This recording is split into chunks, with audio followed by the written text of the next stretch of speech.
You've built a nuclear reactor, but it sits silent and cold. You dream of unleashing atomic destruction, yet the secrets of nuclear weaponry elude you. Those green ore patches scattered across your map taunt you with untapped potential. You're at the right place. Today is the day you harness the true potential of uranium ore and revolutionize your factory's capabilities.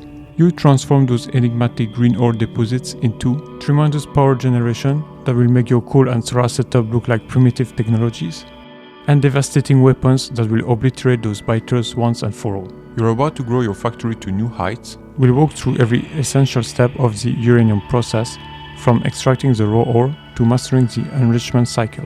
The path to atomic mastery begins now. Let's dive in and unlock the explosive potential waiting in those green patches. Let's start from the beginning. What is uranium in Factorio and what can it be used for? Uranium is an ore that is scattered across the map, just like coal, stone, iron ore, or copper ore. Even if it shares similarities, uranium ore has its own specificities. It is a rarer resource, which makes it more valuable, but also more expensive, riskier, and harder to mine. It tends to be further from the starting point compared to the other resources, and surrounded by more dangerous enemies, making it more difficult to access, especially at the beginning. It can easily be spotted due to its green color by simply looking at the map. Its density and size also tend to be smaller than other resources, but uranium ore does not have as many applications as other resources. It is not a common resource of many recipes, making its production less demanding. One of the major elements that distinguish uranium ore from other resources is that it requires a liquid to be mined. It cannot be mined manually or even with a burner mining drill because it requires sulfuric acid. Only electric mining drills can be supplied with sulfuric acid, which makes it the only option to mine uranium ore. When you place an electric mining drill on a uranium patch, entries will appear on each side of the drill, except on the side where the resource is delivered.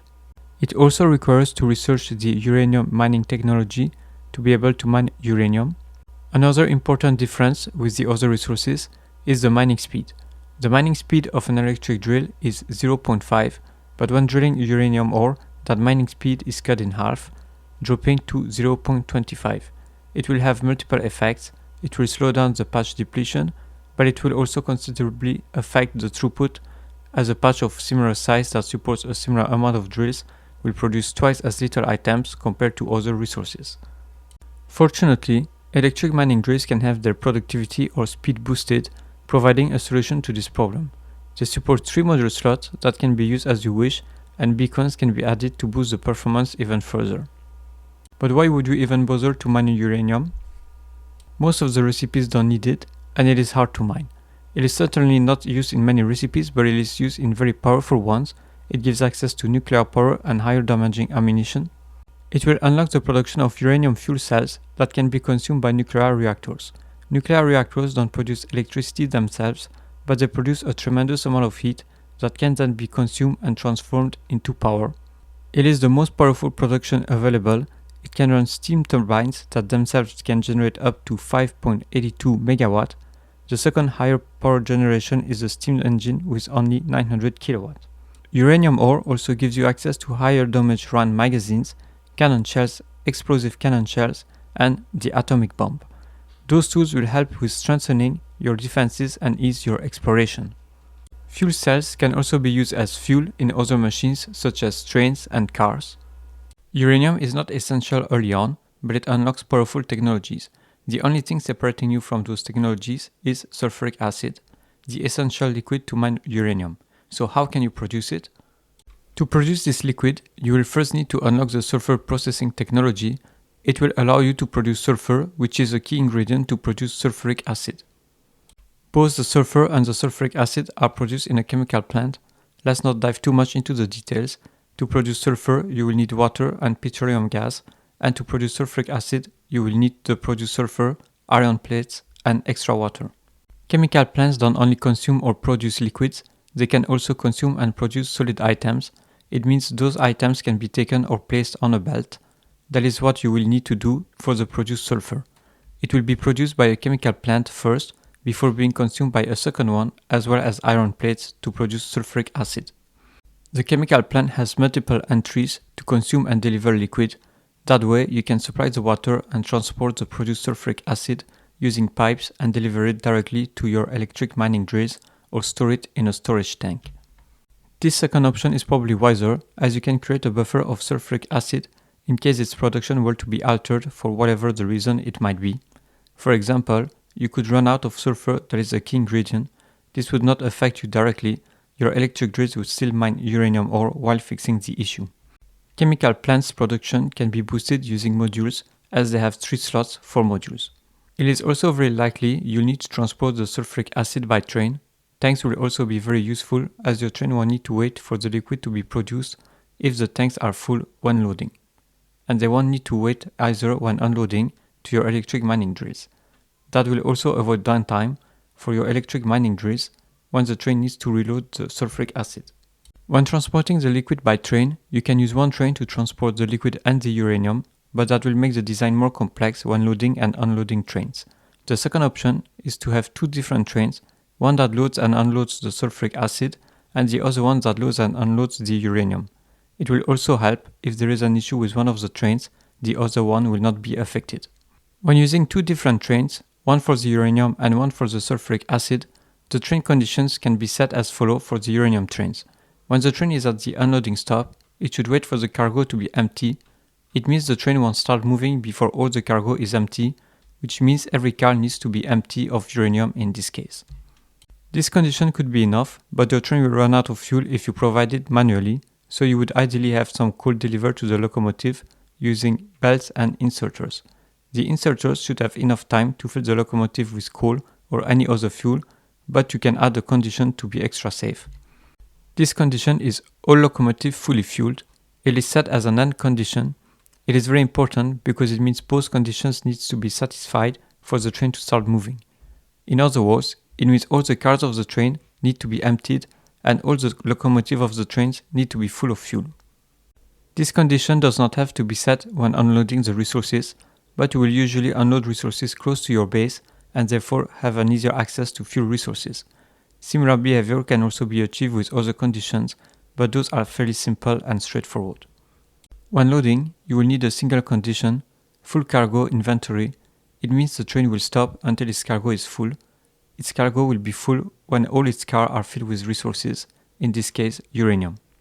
If you decide to transport the uranium and the sulfuric acid together in the same train, you will need different types of cars. You will need a fluid wagon for the sulfuric acid and cars for the uranium.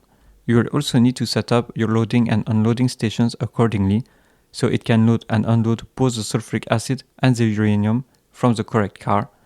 The sulfuric acid will be loaded at the station, where the uranium will be unloaded and vice versa. The condition will be a bit trickier, but it is probably easier to only take into account one resource by station. That will reduce the risk of the train waiting at a station for no reason. For example, the train does not need to be empty of sulfuric acid if it is full of uranium. A condition could be added to make sure the uranium is fully unloaded. The conditions need to be based on the resource, as the train transports different resources. So for the sulfuric acid, the content needs to be of at least 50,000, that is the capacity of a fluid wagon. And the uranium needs to be at least 6,000, because in this case there are 3 cars of a 2,000 items capacity. Those numbers would need to be adjusted according to the numbers of cars. Let's now see how this sulfuric acid can be used with electric mining drills. Having to deliver a liquid does not complicate the design much, especially given that the drills cover a 5x5 area. If 2 drills are put next to each other, they would be automatically interconnected, but they can be separated by 2 spaces and still cover the whole area. In this case, pipes will be needed to connect the drills. Then the belt can be placed. The uranium ore under the belt will still be mined by the electric mining drill. Then a full column can be built with drills on both sides separated by a single space. After that, the electric poles and belts can be built. Having an equal number of drills on each side will ensure the belt is well balanced. You'll also need a storage tank where the sulfuric acid will be stored by your train. The more tanks you have, the bigger the buffer. Bear in mind, one fluid wagon can carry 50,000 and a storage tank can only store 25,000, which means 2 tanks are required to store a full wagon. The pipes will also need to be set up to deliver the liquid to all the drills. Modules can be added to the electric mining drills. It is not necessary but useful, as the mining speed for uranium is cut in half. that will significantly reduce the amount of drills needed.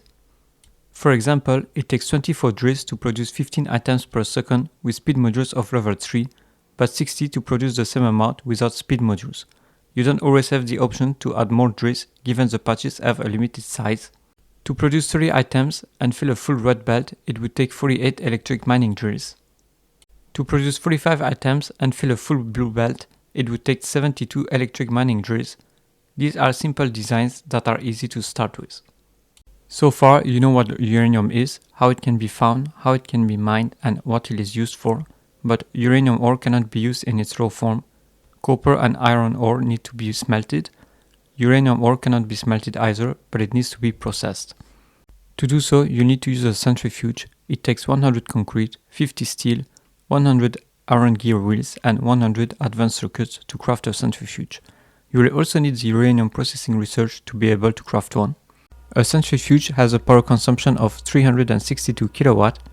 Processing uranium does not transform ore in a single resource, but into two resources, the uranium-235 and the uranium-238. There are multiple recipes to produce those resources, but the most common one and the one you will need to use first is the uranium processing. It processes 10 ore at a time and produces uranium-235 in small quantities and uranium-238 in large quantities. The ratio is 0.7% for the uranium-235 and 99.3% for the uranium-238. It means it will take 10,000 uranium ores to get 7 uranium-235 and 993 uranium-238. It is extremely slow to get uranium-235, but once you get 40 of them, you can generate more of them by simply spending uranium-238. This is possible by using another recipe of the centrifuge, the Kovarex enrichment process. It requires unlocking the technology Kovarex enrichment process, but once done, a centrifuge will consume 40 uranium-235 and 5 uranium-238 to produce 41 uranium-235 and 2 uranium-238. For only 3 uranium-238, you can produce 1 uranium-235. On top of that, the centrifuge can be boosted by modules and beacons, meaning that productivity modules can be used to reduce the amount of resources needed and make it even more efficient.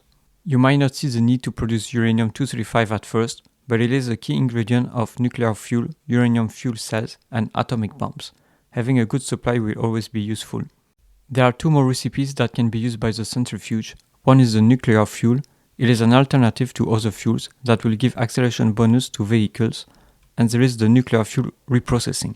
Nuclear reactors use fuel cells, but once they are consumed, they don't just disappear, they produce a depleted fuel cell. Those depleted fuel cells can then be recycled into uranium-238.